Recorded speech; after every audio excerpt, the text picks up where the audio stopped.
The rain came down in sheets that April of 1865, turning the back roads of Virginia into quagmires that pulled at every step. Men who had once marched 20 miles a day without complaint now staggered forward, their uniforms in tatters, their bellies empty for days. Robert E. Lee rode at the head of what remained of the Army of Northern Virginia, his gray horse traveler picking its way through the mud.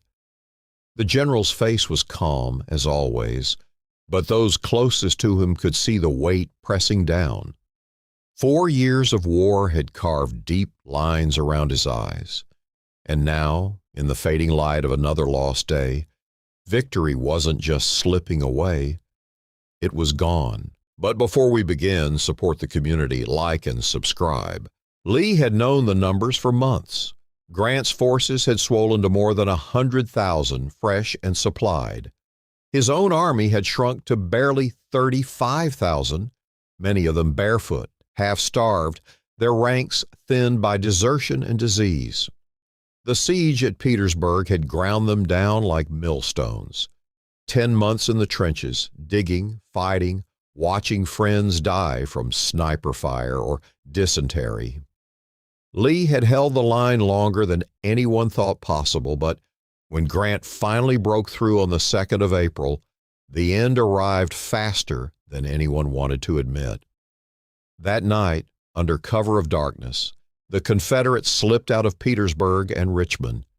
Flames lit the sky behind them as warehouses burned and bridges collapsed into the James River. Lee's plan was simple on paper: move west along the railroad, link up with Joe Johnston's army in North Carolina, find food, and keep fighting. But plans rarely survive the first clash with reality. Union cavalry under Phil Sheridan snapped at their heels like wolves. Supply trains that were supposed to meet them at Amelia Courthouse never arrived. The men scavenged corn from the fields, chewed on raw bacon rinds when they could find them, and still the column stretched for miles slower every hour. By the 6th of April, disaster struck at Sailor's Creek. 3 Confederate columns became separated in the rolling hills. Union infantry and cavalry slammed into them from 3 sides. Nearly 8,000 men were killed, wounded, or captured in a single afternoon. Lee watched from a ridge as the remnants streamed past him.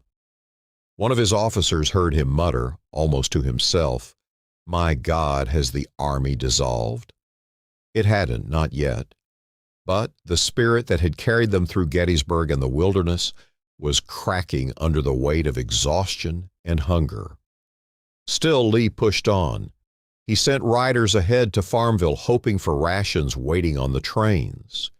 When they reached the town on the 7th, the food was there, but so were Grant's men. The Confederates fought a sharp rear guard action at High Bridge, burning the spans behind them, buying a few more hours. That night, around a small fire, Lee read a letter from Grant. The Union commander wrote plainly, "The result of the last week must convince you of the hopelessness of further resistance." He offered to accept the surrender of the Army of Northern Virginia to avoid any more useless bloodshed. Lee read it twice. He did not answer right away. Instead, he dictated a careful reply. He did not yet share Grant's view of hopelessness, he said, but he reciprocated the desire to stop the killing. What terms would Grant offer? It was the first crack in the wall. Not surrender, not yet. Just a question. The next 2 days blurred into one long nightmare of marching and skirmishing. The roads grew worse. Horses dropped dead in their traces. Stragglers fell by the hundreds, too weak to keep up. On the 8th, Sheridan's cavalry reached Appomattox Station first and torched 3 trainloads of supplies meant for Lee's men. The explosion of shells and the crackle of burning cars lit up the night sky. Lee's army, now down to fewer than 30,000 effectives, was hemmed in. To the west, Sheridan blocked the road to Lynchburg. To the south and east, 2 full Union corps had marched all night to close the trap. By dawn on the 9th, Palm Sunday, Lee's remaining infantry under John Gordon formed up west of the little village of Appomattox Courthouse and tried one last breakout. They drove back the Union cavalry for a moment, bayonets fixed, cheering the way they had in the old days. Then the blue lines thickened. Infantry arrived in force. Longstreet's corps, bringing up the rear, reported Federals pressing hard from behind. Lee sat on Traveler on a low rise overlooking the fields. He had called his senior officers together the night before in a small clearing. The talk was quiet, almost hushed. Some suggested scattering the army, letting the men slip away to their homes or join guerrillas in the mountains. Edward Porter Alexander, one of the brightest young generals, argued it could prolong the fight. Lee listened, then shook his head. His voice was low but firm. If the men dispersed without rations or officers, they would have no choice but to rob and steal to survive. They would become bands of marauders. The South would suffer for years under the chaos that followed. We would bring on a state of affairs it would take the country years to recover from, he said. As for himself, the only dignified course was to meet Grant and accept whatever came. One officer later recalled Lee saying he supposed there was nothing left for him to do but go and see General Grant, and he would rather die 1,000 deaths. That morning, as the fighting flared and then sputtered out, Lee made up his mind. He sent a flag of truce forward under a white handkerchief. The firing stopped. He wrote a short note to Grant asking for a suspension of hostilities while they discussed terms. Grant, who had been riding hard to reach the front, received it quickly. The two generals had known each other from the Mexican War back when they were both young officers in the same army. Now they would meet again under very different flags. Lee rode into the village around 1 o'clock, dressed in his best uniform, sword at his side, boots polished despite the mud. He waited in the parlor of Wilmer McLean's house, the same man whose farm at Manassas had been ruined by the first big battle of the war. Grant arrived a little later, mud spattered from the ride, his uniform plain. The two men shook hands.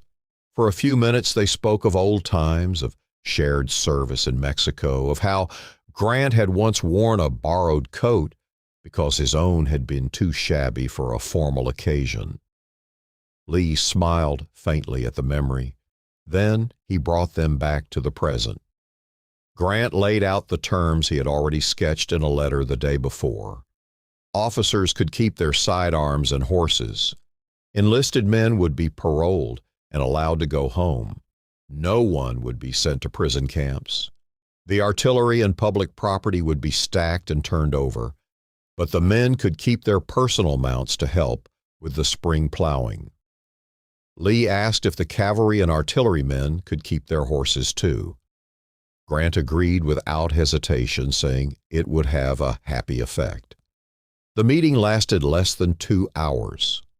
When it ended, Lee stepped onto the porch. Grant and his staff removed their hats in respect. Lee returned the gesture, mounted Traveler, and rode back to his lines. His men lined the road, cheering him even now. He raised his hand in acknowledgement, but his face remained grave. Later that afternoon, he dictated General Order No. 9, the farewell that would be read to every regiment still under arms. After 4 years of arduous service, and it began, marked by unsurpassed courage and fortitude, the Army of Northern Virginia has been compelled to yield to overwhelming numbers and resources. He told the survivors of so many hard-fought battles that he had consented to this result from no distrust of them. Valor and devotion could accomplish nothing that would compensate for the loss that would attend the continuance of the contest.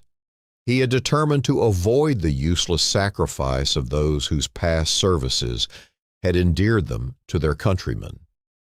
The order closed with a prayer for God's blessing. and an affectionate farewell. The word spread through the camps like a quiet wind. Some men wept openly. Others sat in silence, staring at the ground where their rifles would soon be stacked.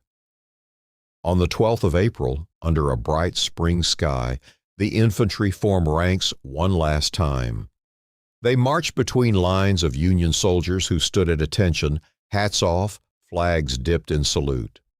Joshua Chamberlain, commanding a Union brigade, ordered his men to present arms as the Confederates passed. The gesture was returned. No drums, no bands, just the shuffle of weary feet and the rustle of battle flags being furled for the last time.